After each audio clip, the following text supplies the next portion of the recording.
नमस्कार। ओंकार न्यूज में आपका स्वागत है। इस शारदीय नवरात्रा में आप सभी को मंगल कामना के साथ इस विशेष कार्यक्रम में आज हम चर्चा करेंगे विशेष पूजा विधि और मंत्र पर। माँ भगवती को प्रसन्न कैसे करें। मंत्र मंत्र का मतलब है पूजा पद्धति में इस मंत्र का विशेष महत्व है। माँ भगवती को प्रसन्न करने एवं शक्ति और वैभव को कैसे बढ़ाएं। इन 9 दिनों में अनेक विधियों से तांत्रिक सिद्धियों का विशेष पूजा पद्धति है। इस पर चर्चा के लिए पंडित श्री मनोज शास्त्री जी हमारे साथ हैं। मनोज शास्त्री जी का थोड़ा सा मैं परिचय बता दूं। मनोज शास्त्री एक बहुत बड़े विद्वान, भागवत भगवान पुराण के कथाकार हैं। इतने रस से कथा कहते हैं कि लोग भावपूर्वक सुनते रहते हैं। आइए विशेष पूजा विधि के बारे में उन्हीं से जानते हैं। पंडित मनोज शास्त्री जी, इस बार पूरे देश में बहुत सारी कलह दुर्भावना की शांति के लिए माँ भवानी की पूजा की जाती है और शक्ति के लिए भी।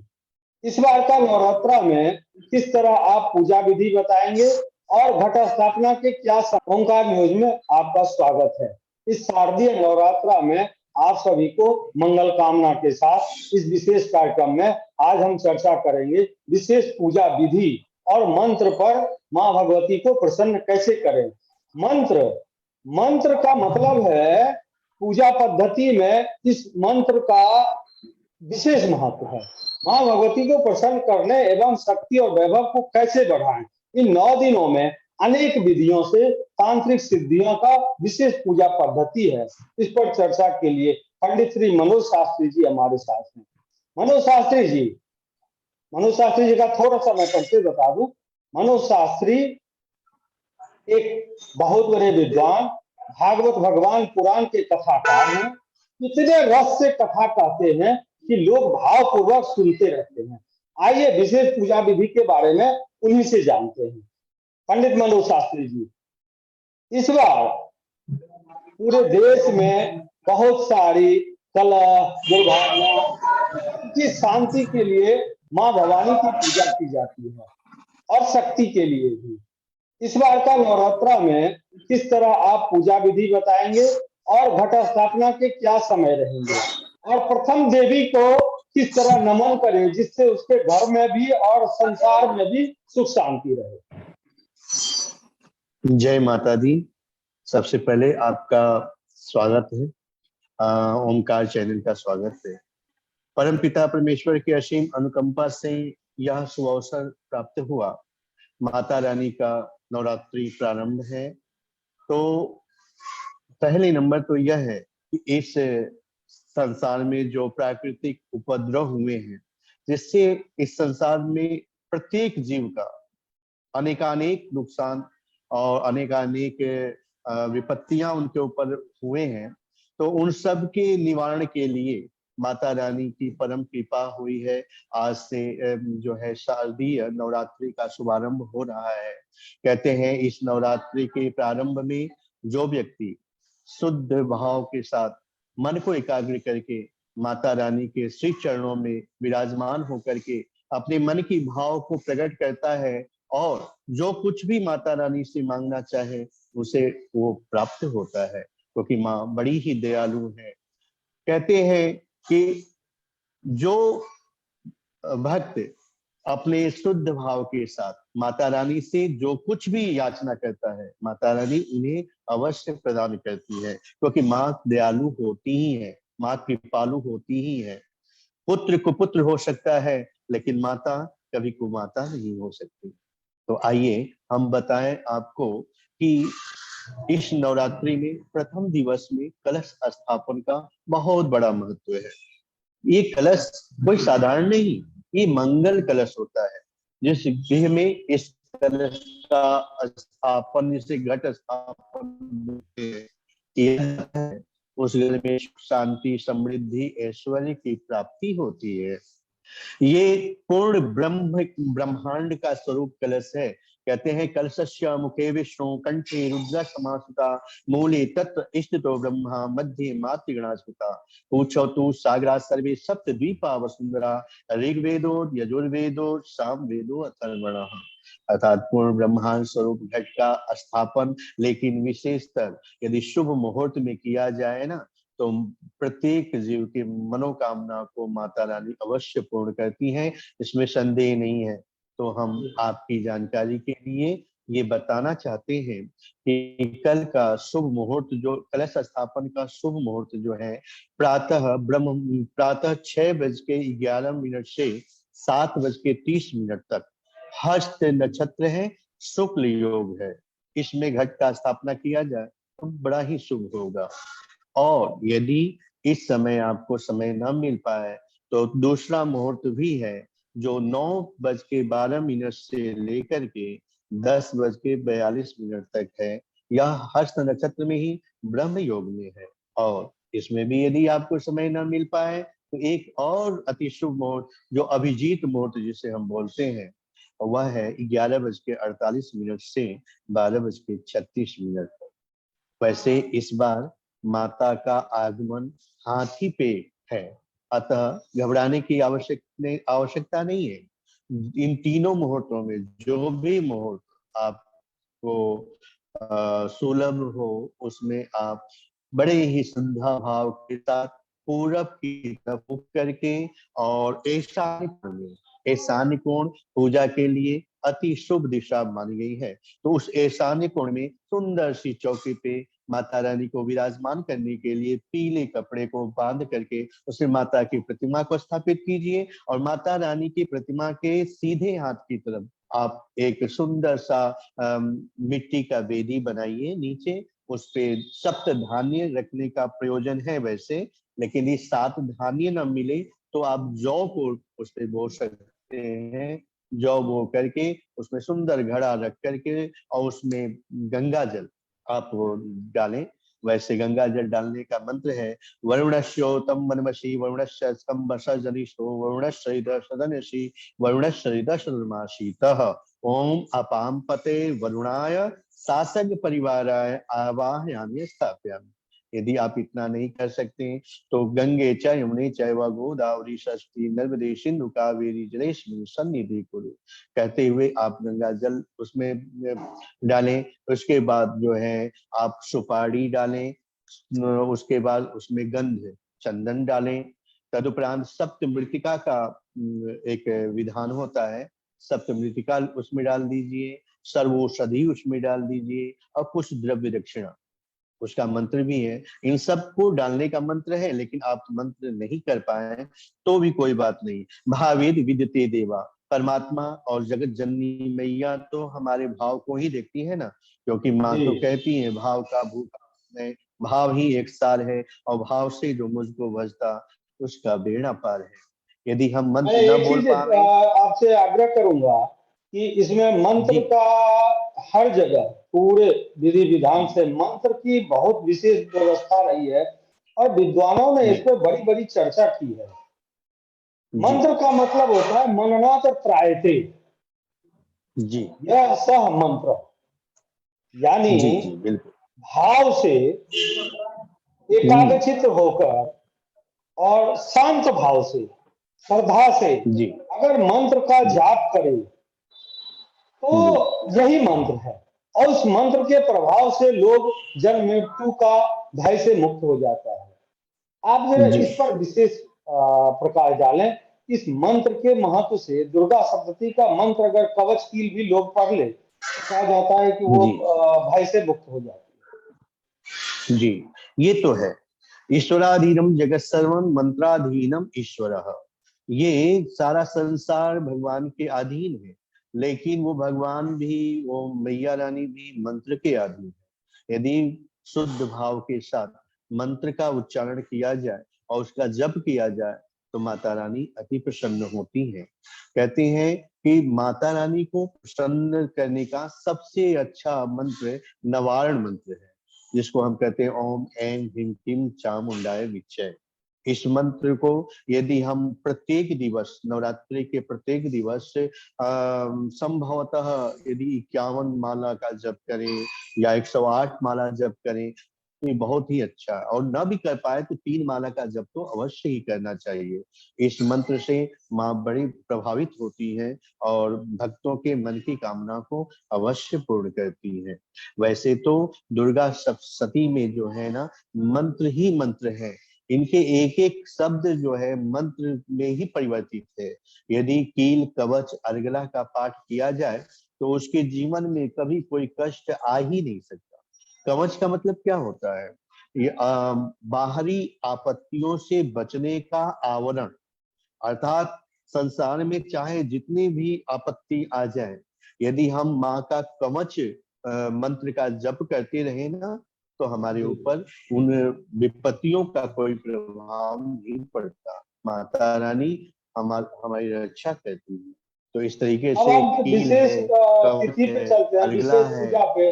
माँ का प्रथम पूजा जी को हम कैसे करें और उनका विशेष विधि क्या है, और फिर उससे मुझे क्या फल प्राप्ति होगा, संकल्प की कैसे करें और क्या फल प्राप्ति होगा? मैं वही बताना चाह रहा था आपसे। घट स्थापन इत्यादि से पहले संकल्प की तो बहुत बड़ी महत्व है। यदि हम कोई भी कार्य करें, संकल्प लेकर के करते हैं ना, तो फिर वह कार्य में सफलता मिलना ही मिलना है। इसमें संकोच नाम का कोई चीज नहीं होता, क्योंकि संकल्प मंत्र के द्वारा ही किया जाता है। तो सबसे पहले तो मैं आपको ये बताऊं, विशेष पूजा के लिए प्रथमं शैलपुत्री च, द्वितीयं ब्रह्मचारिणी, तृतीयं चंद्रघंटेति, कुष्मांडेति, चतुर्थकम पंचमं स्कंदमातेति, षष्ठम कात्यायनीति च, सप्तमं कालरात्रि महागौरीति च, अष्टमं नवमं सिद्धिदाति च, नौ दुर्गा प्रभृता। ये 9 दुर्गा का स्वरूप है। प्रथम जो है, प्रथम शैलपुत्री, माँ शैलपुत्री का हम ध्यान करते हुए उनके प्रतिमा के सम्मुख जो है फल, पुष्प और जो है मिष्ठान इत्यादि रख करके माँ से प्रार्थना करते हैं। और कलश स्थापन करने से पहले हमें संकल्प लेना पड़ता है कि जैसे हरिओम विष्णुर्विष्णुरद्योम परमात्मने श्री पुराण पुरुषोत्तम विष्णुराज्ञाः प्रवर्तमानस्य ब्रह्मदूतात्। वैसे तो मैं आपको बताऊं, इन मंत्रों का उच्चारण करने से ही पवित्रता आती है। लेकिन ये मंत्र उच्चारण आप तो कर नहीं सकते, जो माताएं बहनें का स्थापना कराती वो कर नहीं सकती। तो उनके लिए विशेष यही है कि किसी अपने आस पड़ोस के विप्र को आप बुलाएं और घट स्थापन आप उनसे करा लें। और यदि यह भी संभव नहीं है तो वही आपने कहा ना कि भावेद विदते देवा, भाव से आप यह कहे कि अपना नाम लीजिए, अपने पति, परिवार, पिता इत्यादि का नाम लीजिए, और किस कारण से आप पूजन कर रहे हैं उस कारण को आप माता रानी के सम्मुख स्थापित कीजिए। और कारण स्थापित करने के उपरांत आपके हे माँ, हे जगत जननी, न मंत्रम नो यंत्रम तदपि चन जाने स्तुति महो। हे माँ, न मैं मंत्र जानता हूँ, न यंत्र जानता हूँ, न तंत्र जानता हूँ, न मैं आपकी स्तुति करना ही जानता हूँ, लेकिन हे माँ, मैं बस आपके श्री चरणों में विराजमान होकर के आपका पूजन अर्चन वंदन कर रहे हैं। आप उन्हें स्वीकार कीजिए और आप हमारी गलतियों को क्षमा करते हुए और हमारे परिवार में सुख, शांति, समृद्धि, ऐश्वर्य का आशीर्वाद प्रदान कीजिए। तो फल, पुष्प, मिष्ठान इत्यादि रखें और माँ का पूजन करें। और संभव हो सके तो छोटा सा ही मंत्र ओम ऐं ह्रीं क्लीं चामुंडा विचय, इस मंत्र का जप करें। माता रानी आपका अवश्य कल्याण करेंगी, इसमें संदेह तिल मात्र भी नहीं है। एक मैं ये आपसे जानना चाहता हूँ कि एक साधारण, मान लीजिए लोग चलते फिरते सोचते हैं कि उतनी कलश स्थापना, उसके कुछ नियम है, सुबह शाम उसमें आरती देना, लोग ऑफिस में, यहाँ महानगरों में तो लोग ऑफिस में जाते हैं, वहां से फिर समय से आना संभव नहीं है, पूरी पाठ करना भी लोगों को संभव नहीं हो पाता है। तो जैसे आजकल जमाना है मोबाइल का, एप्स का, उस कोई एप्स ऐसा आ जाता है आजकल जो सारी चीजें मोबाइल पे दिख रही है, तो वैसे में अगर मान लीजिए चलते फिरते अगर वो कर ले तो क्या इसमें कोई विधान ऐसा तो नहीं होना चाहिए क्या? सुलभ कैसे हो सकता है आम आदमी के लिए? देखिए, वैसे तो अब तो पूजन विधान भी सरलता से ही होने लगा है, लेकिन फिर भी जब आपके जीवन में इतनी उथल पुथल हो, समय नहीं है माता रानी के चरणों में बैठने का, तो इतना तो अवश्य कर सकते हैं कि स्नान ध्यान करने के उपरांत माँ के सामने जोत धूपबत्ती कर दें। तदुपरांत एक उपले को अग्नि से प्रज्वलित करके उस उपले के ऊपर 2 लौंग का जोड़ा और 1 इलायची ये छोड़ते हुए माता रानी को प्रणाम करें और 1 माला ऐं ह्रीं चामुंडाय विजय का कर लें। उसके उपरांत आप जहां भी जाना चाह रहे हैं जाएं। शायम समय में यदि आपको समय नहीं मिलता है तो परिवार का कोई भी सदस्य आरती पूजन वगैरह तो करे, ये तो करना ही करना होता है ना, जी क्योंकि जिंदगी जब तक रहेगी फुर्सत न होगी काम से। कुछ जी समय ऐसा निकालो, प्रेम करो मेरी माँ से, तो कुछ समय तो बिल्कुल। निकालना ही पड़ेगा प्रभु। जी जब तक आप बिल्कुल। कुछ करोगे नहीं तब तक और उसका फिर फल कैसे आजकल तो प्राप्त? जमाना है इंटरनेट, हाई डेफिनेशन वाली मोबाइल, लोग लंदन में रह के यहाँ से पूजा करा लेते हैं, वीडियो चैट, जी बहुत जी। सारी विधियां आजकल हाँ लोगों को उपलब्ध है। हाँ। लोग यहीं बिल्कुल। से दक्षिणा भी प्रदान कर देते हैं, तो हाँ लोगों बिल्कुल को बिल्कुल। सुविधा तो बहुत हो गई है इस हाईटेक जी जमाने में। जी मैं ये चाहता हूँ जी कि एक देखिए पूजा पद्धति हमारी वैदिक संस्कृति रही है, जी और एक पद्धति अभी के संस्कृति में चल रही है, दोनों में थोड़ा। जी जी। हेलो। जी जी। आवाज, हाँ हाँ। देखिए, अब क्या है कि व्यक्ति अपने हिसाब से इस पूजा पद्धति को ले लिया है जी अपने। यही मैं कहना चाह रहा था। हाँ हाँ। तो अब सांस्कृतिक जो अपनी है, अपनी संस्कृति है, अपनी पूजा पद्धति है, इसको तो स्मरण में रखना ही चाहिए ना। इसको स्मरण में न रखते हुए व्यक्ति अपनी सुलभता के हिसाब से अपना पूजन इत्यादि कर रहा है और चाहता है कि उसका पूर्ण लाभ हो मुझे। भाई हमने तो इतने पाठ कर लिए, हमने ये कर लिए, वो कर लिया, उसका लाभ हमें मिला नहीं। कैसे मिलेगा प्रभु? जब तक आप पूजा पद्धति के हिसाब से अपने जीवन को नहीं ढालोगे तो कैसे वैसे ये भी गलत नहीं है।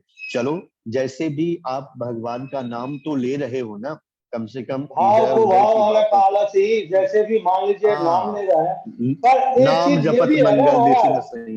एक एक जी चीज ये भी है ना महाराज, जो संत 3:30 बजे उठकर सुबह और वो जी। अपनी साधना में लीन होते हैं, और हम हम्म जैसे साधारण पुरुष जाते हैं और उनको कुछ रुपया देकर सोचते हैं कि उनकी तप को हम हासिल कर लें, क्या यह संभव है? आज की हम्म पद्धति, जो नए पद्धति में यही लोग ज्यादातर चाहते हैं कि मैं वो सारी चीजें हासिल हम्म कर लूं, कुछ आर्थिक हम्म। मदद देकर। तो ये तो इसकी आप विस्तार से जरा बताएं। प्रभु मैं बताऊं आपको, आप ये देखो, बरसात होती है और उस बारिश की बूंदे जो स्वाति नक्षत्र के बूंद है वो शीप के मुख में चला जाए तो वो मोती हो जाए। तदुपरांत यदि वही किसी सर्प के मुख में चला जाए तो विष हो जाता है। कहने का मतलब क्या है कि हमारी पात्रता कैसी है, इस पे ज्यादा हमारे जीवन में प्रभाव होता है कि हमारी पात्रता है कैसी। हम क्या जी अपना कुछ कमाया हुआ धन किसी संत महापुरुष को प्रदान कर रहे हैं, तो हमारे मन का भाव क्या है? हम दे रहे हैं, हम दे रहे हैं। यदि ऐसा भाव है तो आपको कुछ मिलने वाला नहीं है, क्योंकि देने वाला तो दाता बस एक ही है। जी लेकिन यदि हमारा भाव शुद्ध है, प्रेम है भगवान के प्रति, संत महापुरुषों के प्रति लगाव है, तो हम जाकर के यदि कुछ दे ना दें, लेकिन यदि हम मत्था टेक करके और उनसे जो भी आग्रह करें, संत महापुरुष तो बड़े भोले होते हैं, उनसे लेने के लिए कुछ देने की जरूरत नहीं होती है। यदि देना भी है ना तो आपको अपना भाव और प्रेम देना अति आवश्यक है। भाव और प्रेम आपका शुद्ध है तो संत महापुरुषों के द्वारा किए हुए तप का फल आपको किसी न किसी रूप में प्राप्त होता रहेगा। लेकिन यदि केवल आप ये चाहो कि मैं कुछ करूं नहीं, मेरे अंदर कोई संस्कार ही ना हो, और चलो किसी महात्मा के चरणों में पैसे डाल दिया और उनसे अपना उनका तप ले लिया, तो ऐसा संभव नहीं है प्रभु, ऐसा संभव नहीं। मैं एक चीज और जरा सा जोड़ना चाहूंगा, बहुत छोटे में। आजकल के जी ब्राह्मण देवता, जो भी हम कहते हैं जी। ब्राह्मण देवता ही बोलते हैं हम लोग, उनकी भी हाँ हाँ। क्या शैली आज है कि जो अच्छे विद्वान लोग भी हैं, क्या उनकी यह पद्धति है कि वो पूर्ण भाव से और शुद्धता पूर्वक जो विधि बताई गई है शास्त्रों में, उस हिसाब से पूजा होती है, तभी तो फल प्राप्त होगी। बिल्कुल बिल्कुल, ये भी बात सही है। ये आपने बिल्कुल सही प्रश्न किया कि जब तक हम नियम के द्वारा, पूजा पद्धति के द्वारा पूजन न करें, जो कि संत महापुरुषों ने बताया, हमें सिखाया पढ़ाया, तो उसका लाभ नहीं मिलने वाला। न यदि विप्र भी नियम से न करें और तो उसका लाभ नहीं मिलेगा, और यदि विप्र नियम से कर रहा है, यजमान यदि भाव से नहीं करा रहा है, तो भी उसका लाभ नहीं मिलने वाला है। दोनों को, विप्र को इस भाव से करना चाहिए कि यजमान का गृह एक फुलवाड़ी है, इस फुलवाड़ी में पुष्प खिलेंगे, जब प्रसन्नता होगी तो हमारे जीवन में भी प्रसन्नता होगी।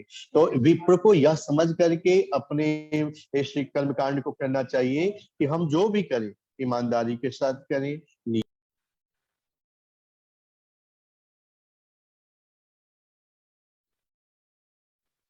जी ठीक है। मैं नियम के अब साथ करें। जी जी। अच्छा, ये एक तो चीज छोटी सी बात जानना चाहता हूँ। देखिए, मंत्र सबसे बड़ी शक्ति है, और उस मंत्र को हम्म शुद्ध उच्चारण, अब कोई बहुत बड़े बड़े हम्म व्याकरणाचार्य भी सही शुद्ध उच्चारण कर ले, ये संस्कृत में बहुत अर्थोशक्ति नहीं है। लोग इसकी जो शिक्षा पद्धति है, वैदिक शिक्षा पद्धति है, उसमें बहुत सारे विद्वानों ने बहुत जोर दिया है शुद्ध उच्चारण पे। आपकी रिकॉर्डिंग बाद में जा रही है, चलिए ठीक है, मैं आगे बढ़ता हूँ। तो इस शुद्ध उच्चारण पे जब तक शुद्ध मंत्र का प्रयोग नहीं हो, जब तक शुद्ध मंत्र का उच्चारण ना हो, तब तक उसका फल प्राप्ति कैसे हो? हाँ, ये भी बात बिल्कुल सही है, क्योंकि मंत्र में तो बहुत बड़ी शक्ति है, लेकिन मंत्र का उच्चारण शुद्ध होना चाहिए। सबसे बड़ी बात तो ये है। उस शुद्धता के लिए वही वो विप्रों को अपने गुरुकुल में जाकर के अध्ययन करना चाहिए। जब तक मंत्र की शुद्धता न हो, तब तक विप्र को कोई पूजन पद्धति को करना ही नहीं चाहिए, कराना ही नहीं चाहिए। मेरे कहने का मतलब यह है, यदि आपको मंत्र मालूम नहीं है, तो आप किसी यजमान के यहाँ जाकर के उसको भ्रमित न करो, बल्कि आप मंत्र सीखने का प्रयास करो। किसी गुरु के शरणागत होकर के आप उस मंत्र को सीखो, उसकी दिव्यता को जानो। जब तक आप मंत्र की दिव्यता को नहीं समझोगे, तो यजमान का कल्याण कहाँ से हो सकता है। हाँ, यह भी संभव है कि यदि कि वो कोई आप कोई यजमान ब्राह्मण को न बुला करके अपने भाव से करे, तो शायद उसको उसका फल मिल सकता है। लेकिन बहुत किसी अच्छा। विप्र को बुलाया और मंत्र का कोई मतलब अशुद्धिकरण है यदि मंत्र का, तो फिर उसका लाभ मिलने वाला नहीं है। आपने तो मैं आज तो बहुत विप्र। बड़ी सवाल का उत्तर दिया है महाराज। यह तो बड़े बड़े विद्वान भी इस चीज को समझे कि बिना मंत्र, आपने जो कहा कि अगर मंत्र का सही उच्चारण नहीं आ रहा है तो वो न जाए, तो ये तो एक बहुत बिल्कुल बड़ी बिल्कुल। समाज के प्रति स्वच्छता है कि अगर आपको शुद्ध जी, उच्चारण नहीं आ रहा है तो ऐसे ही जाकर अजमान को भ्रमित ना करें। इसी के साथ हम न कर। आज इस प्रोग्राम को यही समाप्त करते हैं। आपका बहुत बहुत धन्यवाद। हम फिर कल अगले एपिसोड में बिल्कुल। मिलेंगे। नमस्कार।